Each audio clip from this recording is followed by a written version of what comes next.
We turned off Alliance one night, and then we turned on the other Alliance. So we also had people being up in the air, departing in one Alliance and landing in one Alliance. So we did something, as you said, it hadn't been done before. We wanted to do something different and show our members the great value of that points could give to our members. We filled the flight with only 180 people only paying with points and not knowing where they were going. After the flight, on the way back, people were exchanging numbers and crying and hugging each other. So lifelong friendships were made.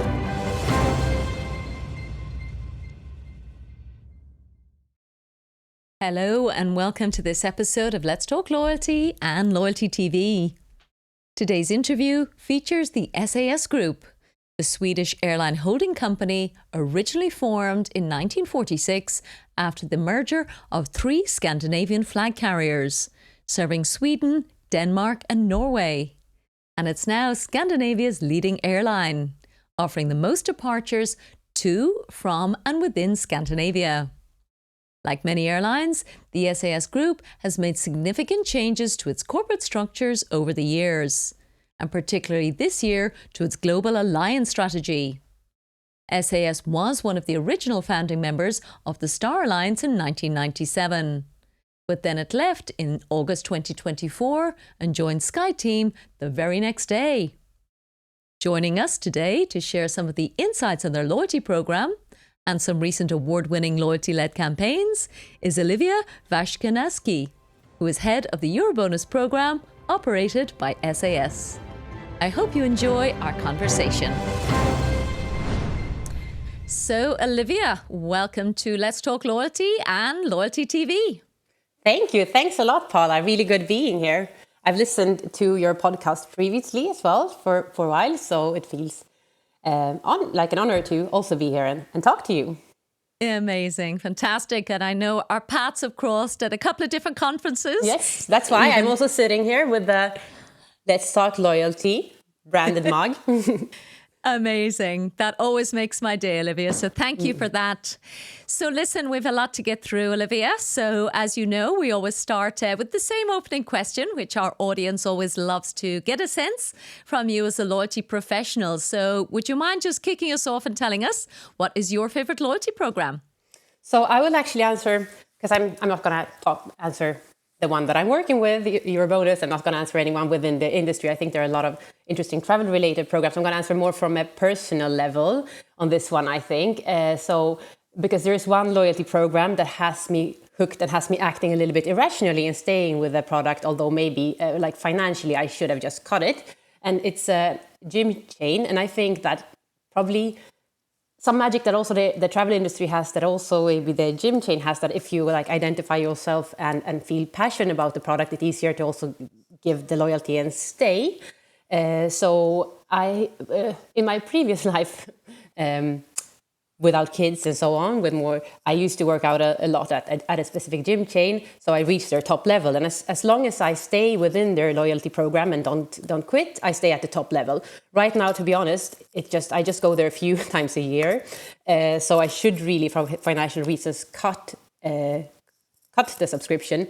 But as I know that I will lose that top position if I cut it, I still stay there because I want to identify myself with that brand and with the product, and hope to come back. And I think also they're seeing that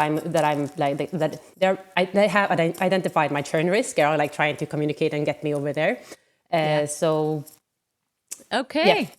Yeah. Okay. Well done. One day I will. Like a lot of other people think. Yeah. You know, it's one thing to behave irrationally, Olivia. It's another thing to be aware that you're behaving irrationally. And still do it. Yeah, still be doing it. So that's loyalty at its best example. So thank you for that. So tell us a bit about you, Olivia. I know you've been working in the airline industry for a very long time, but just give us an introduction. I know you've had lots of different roles within the industry as well. So tell us a bit about your background and your experience in loyalty so far, and maybe a little bit about the airline as well, because we have, as you know, an audience in the US, UK, and Australia. So yeah, just if you don't mind doing the basic introduction, so we The know who basic you are. introduction. Yes. Okay. So I've been, as you say, Paul, I've been in the airline industry for quite a long time. It's, as a lot of people, I find it addictive. It's a lot of fun and very, very rewarding to work with. So 11 and a half years. I've been working in different parts of the airline. So revenue management, price distribution, for a while in loyalty, and then I came back. But also with the product on board, with the meal offer and focus on sustainability, and on the strategy team, and now back in loyalty the last few years. Previously, I worked with consulting, and my background, what I studied was economics and finance, so kind of hardcore stuff. But also then, I wasn't really thinking about that loyalty would be my passion then. But my passion then, when studying these more hardcore analytical subjects, it was behavioral finance. So I think this is kind of also reflected now, because loyalty it's like loyalty. It's a very commercial and analytical field, but also with this psychological twist, which I find very interesting. I think it's it's what makes it fun to work with and keep on thinking from different angles. Yeah. Okay, fantastic. And a little bit about the airline. Sorry, you said as well. So also another long history, even longer than my 11.5 years.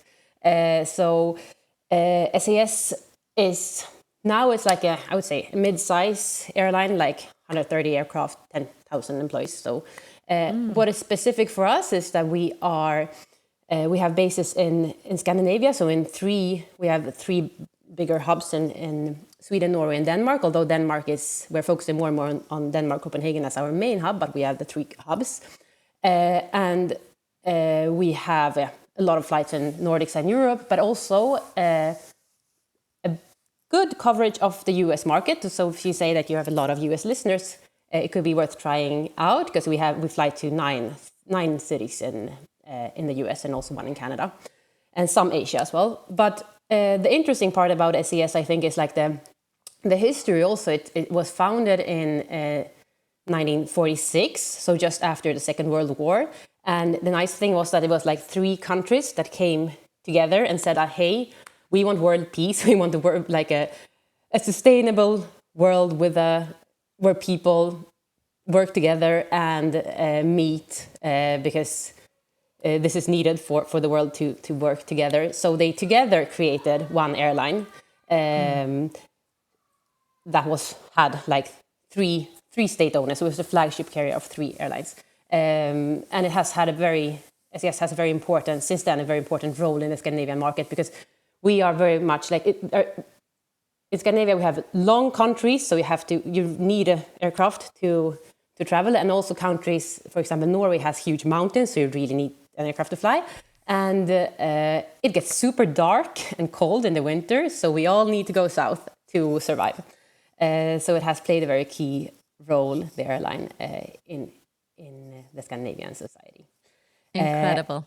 And right now also, it was emerged after the war, and right now SAS is also in a very interesting position, because right now we have also emerged from a long and tough period that we've had, because we've been in Chapter 11, so in bankruptcy protection and reconstruction. We got new owners now, finally.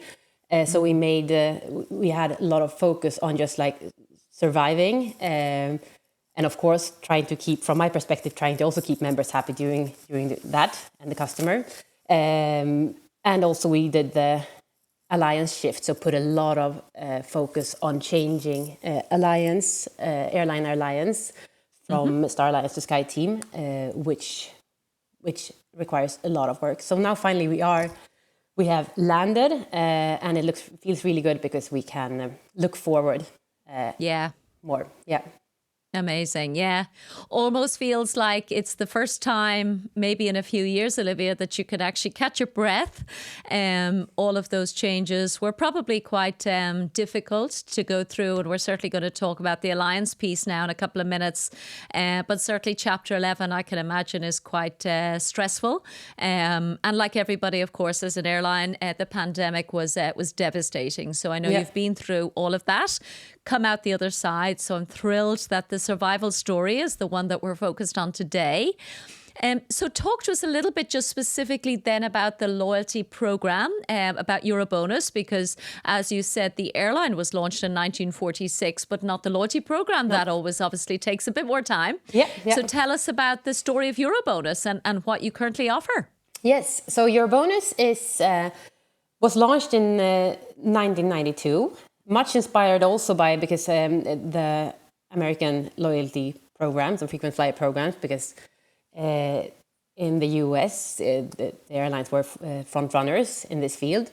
And so we are, I would say quite young, still turning 33 in May 25.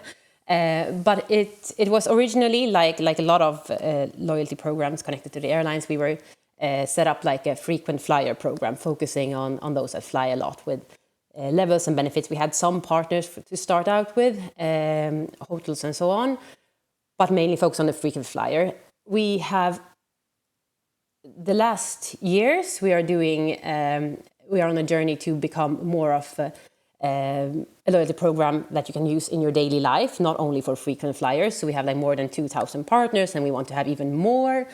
And a lot of the focus in the program is on earning and using points. And before this, it's also been a switch, because before the pandemic, most points were earned on flights. But right now, most points are earned in daily life. But people then want to use them when to fly. So it's still like the dream of the travel and to getting that, what I like calling the bonus experience, that keeps people engaged. And we also have, so a lot about earning using points, but we also have a tiered level program. So we have the entry level, and then we have 3 levels above the entry level. We call them silver, gold, and diamond. So this is quite a lot in line with a lot of traditional airlines and loyalty programs. I think what sets us apart here is that we have quite a lot of members that are actually on the like silver, gold level, because of what I explained about like the importance of the airline industry and flying in the Scandinavian market. I mean, specifically in Norway, we have a lot of members, a lot of silver members, because you just can't take the train around or car around these mountains. You can fly in 45 minutes, but if you go by train or car, it takes you 4 hours. So it doesn't really make sense to do that. For people to live their normal life, a lot of them are relying on us. Amazing. Yeah. So you probably have a lot of built-in loyalty then, dare I say it. I don't want to make your job sound too easy, because I know you're doing a lot. But am I right in saying you're just about to cross a major milestone in terms of the actual size of your base, Olivia? Yes, actually, we are just like keeping our eyes open, and any day soon, like really any day, we will cross, we will get our 8 million member. Amazing. Yes. Okay. So that will be, it's an honor. And also looking at like the penetration of number of members, it's quite big. So it's good. It does, yeah. Well, I mean, you're certainly not the only airline. In fact, I'd be surprised if there's any airline that's still only focusing, as you said, on the frequent flyers. Yeah. Because, as you rightly said, the dream of travel as a redemption opportunity is something that every airline can harness, can tap into that passion for getting to sunny places. Yes. As you said, Scandinavia can be quite dark. So this idea of earning in everyday life through the partners that you mentioned, and then being able to jet away to somewhere fabulous is very inspiring. And I know we're recording now in November, and hopefully, anybody listening to this, you will already have announced that 8 million member. So no doubt somebody's a very happy passenger, a very happy member. So tell us about, I suppose, the big topic for today, Olivia. And I know we're going to talk about some of your amazing campaigns specifically for EuroBonus, but the big story about moving from the Star Alliance over to Skyteam. I think that's something that I don't know of any other airline that's done it. Perhaps they have, but you literally left one alliance. I know at the end of August, the next day you're a member of a new alliance. So that must have been a massive amount of work and a big challenge, both for loyalty and, of course, for the whole airline operations, whether it's code shares and systems and everything that goes with being part of a global alliance. So I guess the first question for me is, why was that decision taken, Olivia? So, what was the big reason that you wanted to move to Skyteam? Yes. So, I mean, we have been with Star Alliance since it was founded, because we were one of the 5 founding airlines of Star Alliance. So, of course, and Star Alliance, it has been a very integrated part of our offer and so on. So, of course, it was a very big step. But I think that what raised the initiative of changing the alliance was actually part of the whole reconstruction and also finding new owners. And one of the investors is Air France KLM. And Air France KLM is, they are founding partners of Skyteam. So for us, it didn't really make sense to be partially owned by another airline, which would mean that we will want to deepen relationships over time and not be part of the same alliance.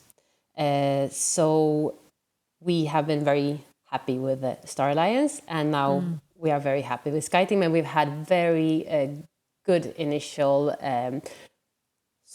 great support during the transition, and also very good discussions and start of a good relationship, both with the Skyteam team and also our new partners at the new Skyteam Airlines. Amazing. So here we're looking forward at also deepening the relationships with the airlines.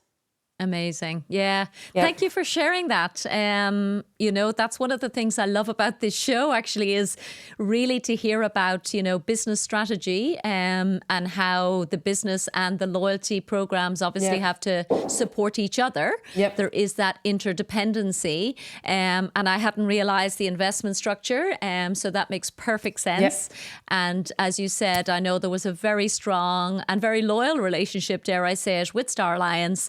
So it's really good to hear that everybody was clear on the business rationale, and obviously you left on good terms. So, so congratulations of making the transition. How does it feel now to be part of Skyteam, given that there was, again, just a lot of operational work to get done to make that happen? Yes, no, it feels really good. As I said, I mean, the cooperation that we are starting to have now, or are having now, is really good. It feels like it's we have a strategic team, loyalty advisory group, we call it. So we work with loyalty strategies with a representative from every airline, and we had a meeting. Actually, I had the honor to host all of the airlines in Stockholm in October. So we just a month and a half after joining, and I was very happy with the open, honest and helpful atmosphere on how we discuss challenges and how we actually can make the best loyalty product for our joint customers, because a lot of our members, they are members in one loyalty program, but I mean, they're our joint customers to travel across the network and the alliance. So that feels very good. It feels very good. And also you mentioned about all the work and so on. That's another thing that also feels very good, because people told us that it wasn't, when we were getting estimates from both from Skyteam and other experts from the system providers, Amadeus and so on how long time a transition would take. People said that 18 to 24 months if you really, really focus. And we had less than 9 months, because we wanted to make a very clear cut to also not to leave the customer hanging, because there's always a risk of being in between alliances. If you're going out from something, it's maybe not that easy to invest in that relationship and so on. So we did something. I mean, a lot of people deserve a lot of vacation during the fall now. There's still some things to fix, but it also shows something about how cool it is when the whole organization is really focusing with one clear goal, although the path was not always clear because it has, as you said, it hadn't been done before. And we turned off alliance one night and then we turned on the other alliance. So there was like a minute by minute schedule during that night. And also we did it on a Saturday to Sunday for fun, or not for fun, but the month and it happened to switch there. So we also had people being up in the air, departing in one alliance and landing in one alliance, both by, because planes are flying all the time, but also some people were actually doing this on purpose for fun.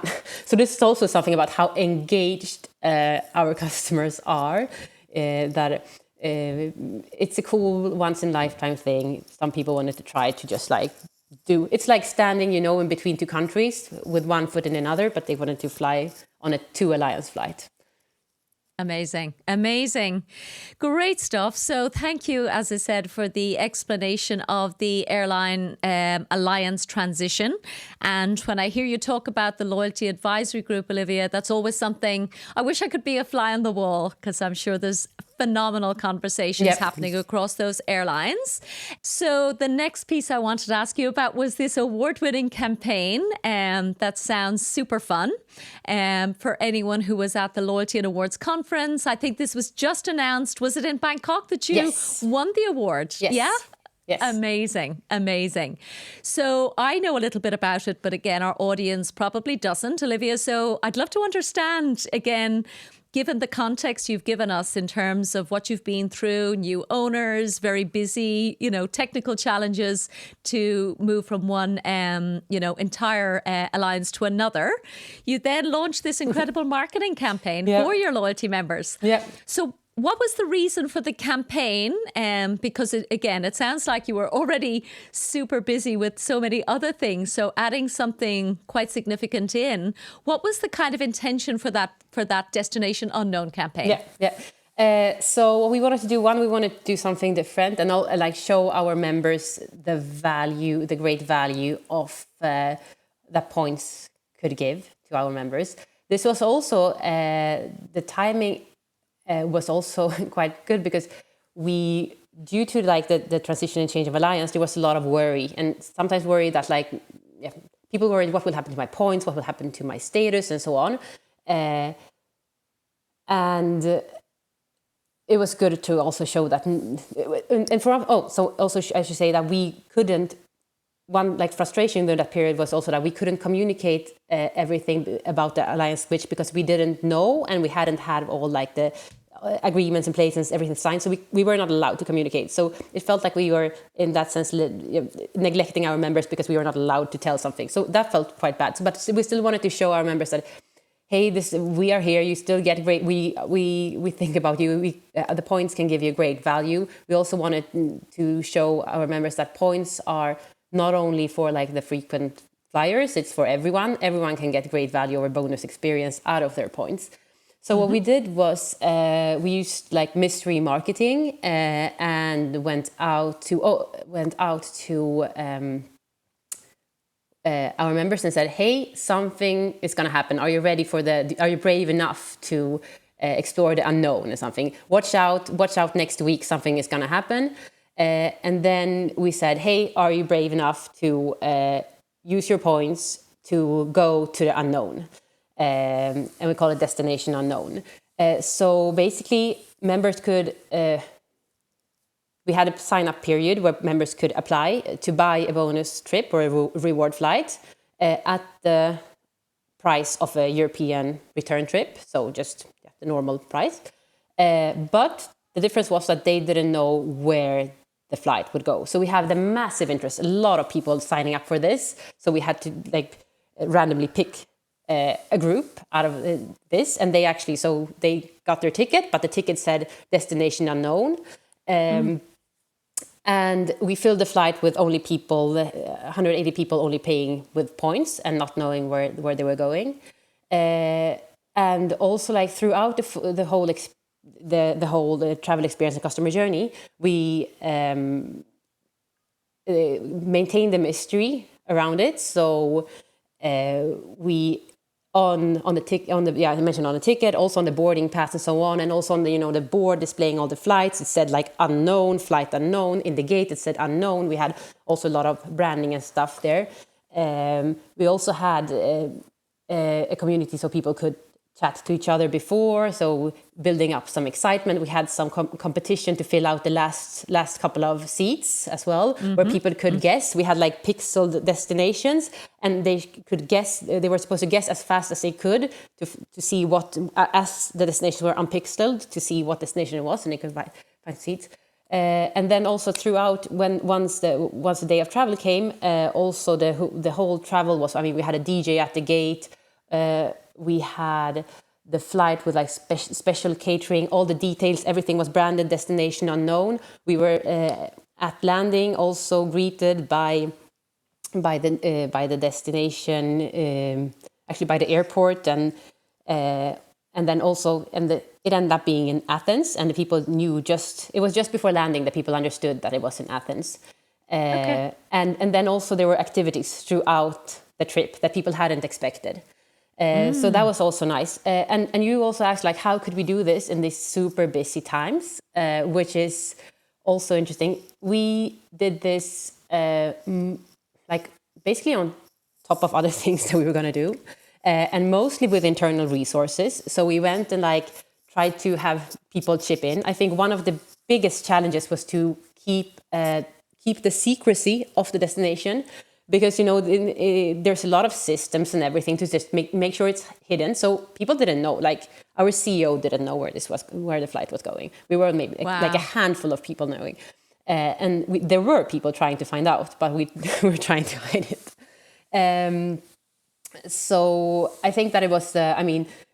We managed to do this because there was a core group of some very, very dedicated, creative people that just felt a lot of passion for doing this, and also I think that, especially in these times, like coming from the background that we did with the pandemic and then the Chapter 11, the focus on survival, the fact that we were doing something like this also brought a lot of energy among people in the organization, because there's a lot of people involved in this project that was chipping in different parts. And what I heard from the team that was driving this was that it has never been so easy to get people engaged and involved, because people really liked that it was something that was about this wow factor, and and it ended up really well. Like after the flight, on the way back, people were like exchanging numbers and crying and hugging each other. So lifelong friendships were made. Indeed, because they did stay the weekend, Olivia. Because it was Friday to Monday, actually. So they did stay the weekend. Yeah. Okay, so they knew they were going on a flight. They knew it was within how long, and they got kind of indicative packing lists as well. So they knew kind of the temperature and so on. Okay, great. And they knew they wouldn't need a visa. I remember you saying that to me before. They wouldn't need a visa. Okay. So we said it would be like we kept it within Schengen to make it easy. Yeah. Amazing. And then I guess they paid for their own hotel, so you would have done that separately, and then they had all the activities together. Yeah. Yes. So for the hotel, we also had a booking, but we told them that the hotel will cost this much. Do you want it or not? And people wanted it. So but they actually paid for the hotel, but we had a good rate, and then activities and so on were on us. Yeah. Okay, so the mystery marketing sounds like a brilliant strategy for anybody listening, yeah? A lot, yeah. Amazing. A lot of rings on the water and a lot of publicity, and people are talking about it still, yeah. Yeah, of course. And again, I think having a plane load of people who have all earned their loyalty points through EuroBonus, Yep. And then, of course, redeeming them with a sense of trust in the airline that you're going to look after them and take them away together. And again, 180 people, all with that buzz going on. I can imagine the energy.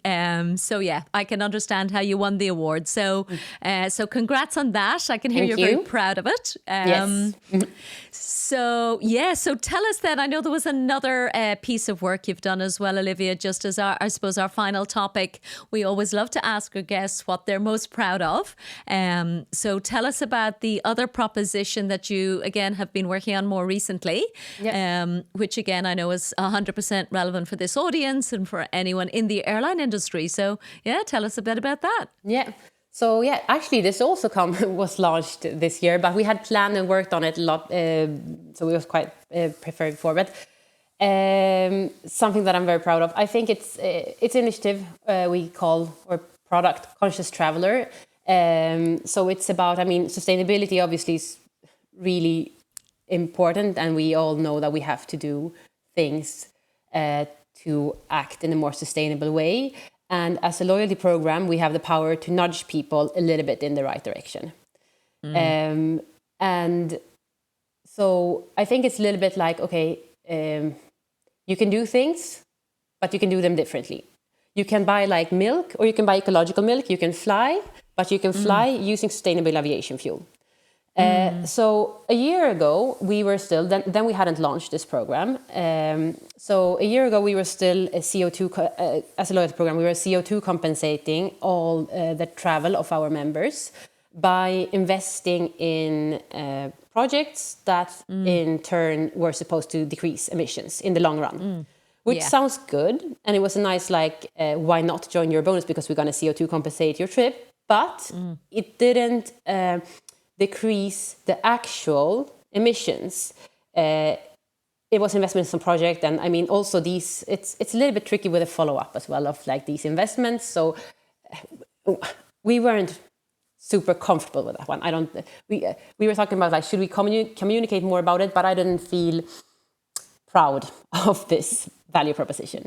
So what we did then was instead that we thought about things that like actually make where we can nudge our members into taking conscious steps, as we call them, in a way that actually have an impact right here and now. So a lot about it is on focused on sustainable aviation fuel, and we created like it's kind of like a sub program within the loyalty program that we call Conscious Traveler. So what you do is that you each year you can take 10 conscious steps. We have like a selection of different steps that you can take. It's like buying a ticket with a sustainable aviation, buying sustainable aviation as an ancillary, but it's also about like education, watching a video about sustainable aviation fuel, because we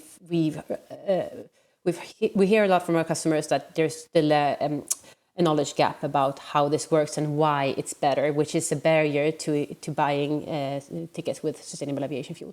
So you take 10 steps, and then you become a conscious traveler, and then you have a set of rewards. So both points, because we feel that points are a very efficient way of getting people to in the right direction. But we also hear like the educational part and so on. So for example, we brought some of the first conscious travelers, we brought them to visit Heart Aerospace. It's factory. They are producing an electrical aircraft, and SAS has a letter of intent to purchase some electrical aircraft with them. So we went on a trip to look at that, which was very appreciated. Okay. So, super. Okay. So honestly, you know, we've talked about so much, Olivia. So again, changing alliances, you know, launching your Conscious Traveler, and then your Destination Unknown campaign, like all of that work. Again, it's an incredible amount you've achieved already in 2024. So I'm sure you are looking forward to a little bit of a break. But of course, 2025, I'm sure, is going to bring a lot more exciting times. Is there anything you can tell us about what you're thinking of for the future? Yes, I would say that I'm definitely not looking forward to a break, because during this time, what has happened is that we had a lot of ideas and thoughts and plans and things that we wanted to do. And we have put them aside during the last year to focus on a transition to make sure that one becomes, that is doable and a good experience for our customers. So we have a lot of things that we actually want to do. I think that's some of the things that we want to do is to make it. One challenge I could say that we have had is that we've been traditionally very strong with like the people that fly a lot and so on, and understand that. I think that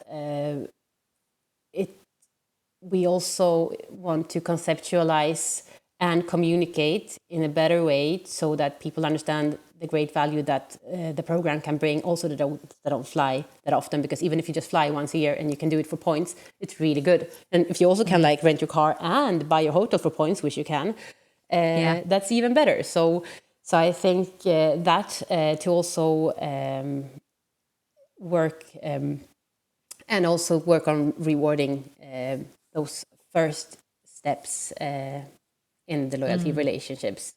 Yeah. Okay. Wow. Well, listen, there's so much there, Olivia. I really want to say a huge thank you for sharing all of those insights with us. And the journey you've been on is definitely very impressive. And as you said, lots more to come.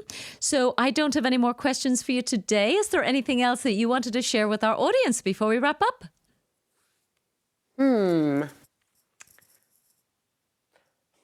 I know there is you mentioned the audience is big in the US, so maybe try out our airline and program, and please come with feedback to us as well. I think that is a very strong, powerful way to improve us. So please come help us improve us. Right now we're getting feedback from all our customers through our app, which is also a really great thing that we haven't spoken about, but it's also very award-winning, the app, and our customers appreciate it a lot, and it's also built in cooperation with our customers and members.